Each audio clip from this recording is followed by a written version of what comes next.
Welcome back. You're watching SABC News Prime Time.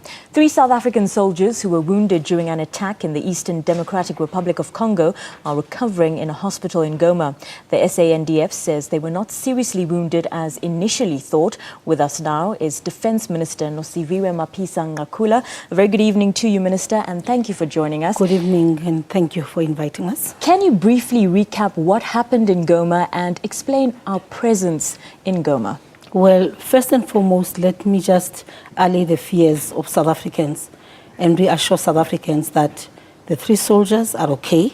The 1 soldier who was said to be critically injured has just landed around 5 o'clock at the Waterkloof base. I was there to receive him, and right now he's in One Mill Hospital. Just to say that I'm very happy that our soldiers demonstrated their commitment and bravery to what SADC is doing in that region.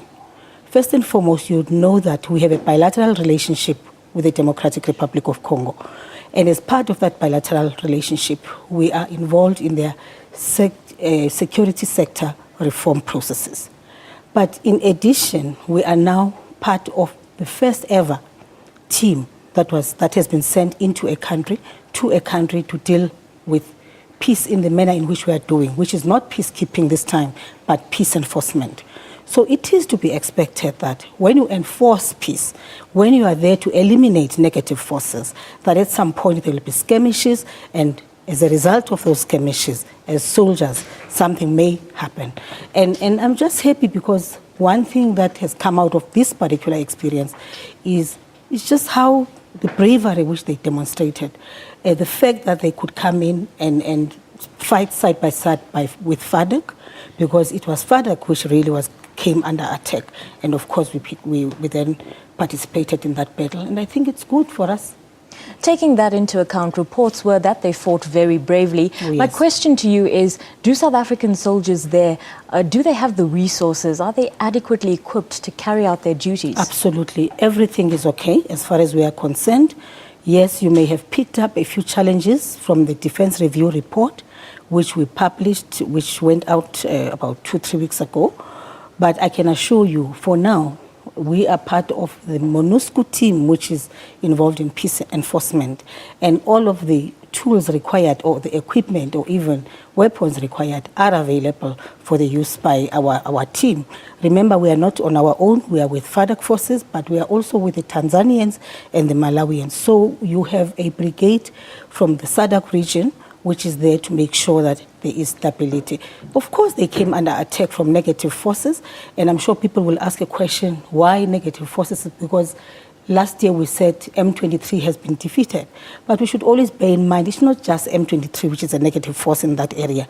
You have many others, and that is why today we see what has happened.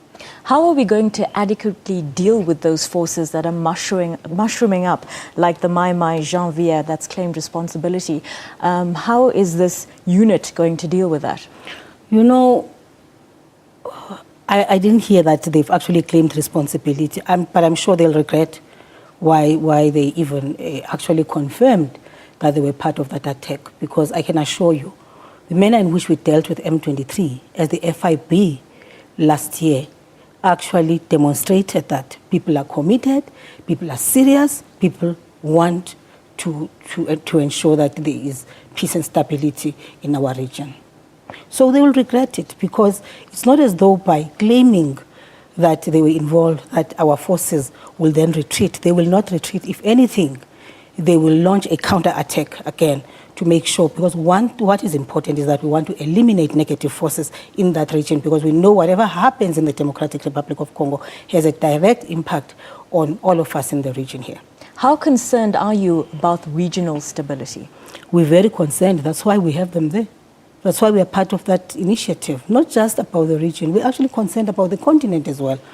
You probably are aware that we are now one of the 10 countries which have come together after the AU had made a call for an African capacity rapid deployment force. We are now part of that force, and of course we simply wait on the heads of state and the AU to decide where else to go. But what is important is that South Africa's foreign policy is that there has to be peace and stability. We have to build partnerships.